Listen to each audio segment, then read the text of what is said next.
Assalamualaikum warahmatullahi wabarakatuh.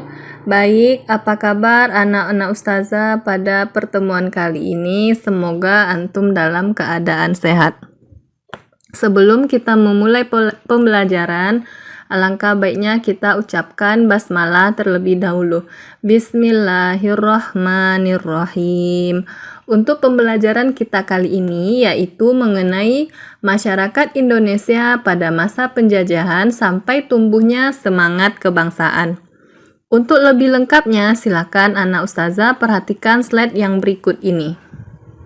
Sebelum kita memulai pembelajaran, kita terlebih dahulu mengetahui tujuan dari pembelajaran kita pada kali ini. Yang pertama, menjelaskan perubahan masyarakat Indonesia pada masa penjajahan. Yang kedua, menjelaskan tumbuh dan berkembangnya semangat kebangsaan. Nah, kita masuk ke poin tumbuh dan berkembangnya semangat kebangsaan. Pada masa penjajahan, terjadi perubahan besar dalam perkembangan perkebunan di Indonesia. Penambahan jumlah lahan untuk tanaman ekspor dilakukan di berbagai wilayah di Indonesia. Pada masa pemerintah kolonial Hindia Belanda, banyak perusahaan asing yang menanamkan investasi di Indonesia. Perubahan itu misalnya berkaitan dengan perluasan penggunaan lahan untuk pertanian dan perkebunan sebagai komoditas ekspor seperti karet, tebu, dan tembakau.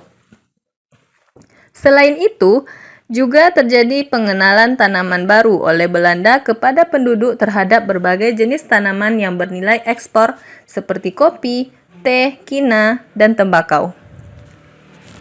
Pada awal abad 20, corak perjuangan bangsa Indonesia berubah dari yang bersifat kedaerahan menuju perjuangan yang bersifat nasional. Bangsa Indonesia telah menemukan identitas kebangsaan sebagai pengikat perjuangan bersama. Paham kebangsaan atau nasionalisme telah tumbuh dan menjelma menjadi sarana perjuangan yang kuat. Ditinjau dari asal pengaruhnya, pergerakan nasional dilatar belakangi berbagai kejadian di dalam negeri Indonesia dan berbagai kejadian di luar negeri.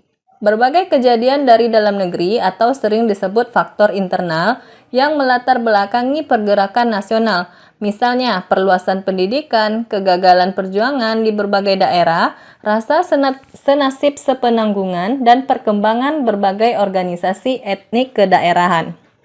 Melalui pendidikan, tertanam pengetahuan dan kesadaran nasionalisme bangsa Indonesia, sehingga terjadi transformasi ide dan pemikiran yang mendorong semangat pembaruan masyarakat dan melahirkan para tokoh pemimpin gerakan nasional Indonesia.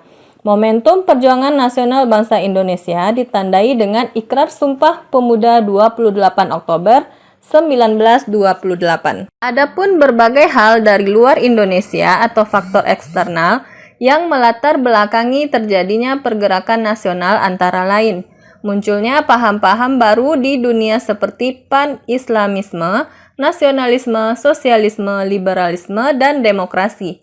Beberapa peristiwa seperti kemenangan Jepang atas Rusia dalam Perang 1905 dan perkembangan berbagai organisasi pergerakan nasional di berbagai negara juga menjadi faktor eksternal pendorong pergerakan nasional di Indonesia.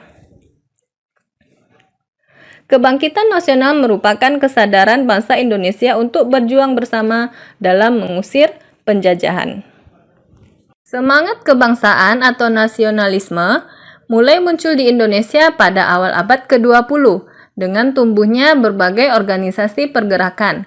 Di antaranya, yang pertama, Pergerakan Budi Utomo didirikan oleh mahasiswa Stovia di Jakarta pada tanggal 20 Mei 1908. Yang kedua, Sarekat Islam atau SI didirikan pada tahun 1911 sebagai penyempurnaan dan Sarekat Dagang Islam atau SDI yang didirikan pada tahun 1905. Yang ketiga ada Indische Party.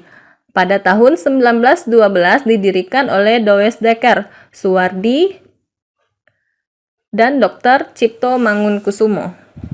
Nah, cukup sekian penjelasan Ustazah pada pertemuan kali ini. Semoga apa yang telah antum dengarkan tadi bisa antum mengerti dan bisa dipahami. Hamdalah, alhamdulillahirabbil alamin.